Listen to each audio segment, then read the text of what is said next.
Sa mundo ng basketball, may isa ng team na nakasecure ng semi-final slot sa PBA Season 49 Governors Cup. Yan ay walang iba kundi ang Team Cone-led squad na Barangay Ginebra San Miguel. Matapos nitong masweep ang Meralco Bots sa quarterfinals. Ang naging laro tutukan sa report na ito.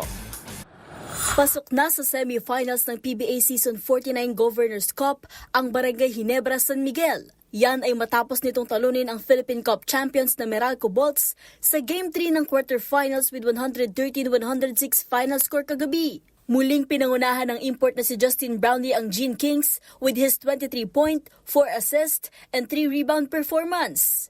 Hindi rin nagpauli sa scoring si Stephen Holt, delivering 19 markers, 7 boards, and 5 dimes. Matapos burahin ng naitalang 78-66 advantage ng Meralco, tuluyan ang nakuha ng Ginebra ang kanilang momentum sa final period sa pangunguna ni Brownlee at ni RJ Abarientos. Sa pagbubukas ng fourth quarter, 2 beses nagpaulan ng puntos si Brownlee sa 4-point line na sinamahan pa ng mid-range jumper mula kay Abarientos para pumantay ang score sa 92. At bagamat sinubukan pang mabawi ng Bolts ang possession, tuluyan ng sinelyohan ng Team Cone-led squad ang kanilang sweeping victory. Sa ngayon, nakaabang na lang ang Ginebra sa resulta ng quarterfinals match sa pagitan ng Converge at San Miguel Beermen para malaman kung sino ang makakatapat nila sa semifinals.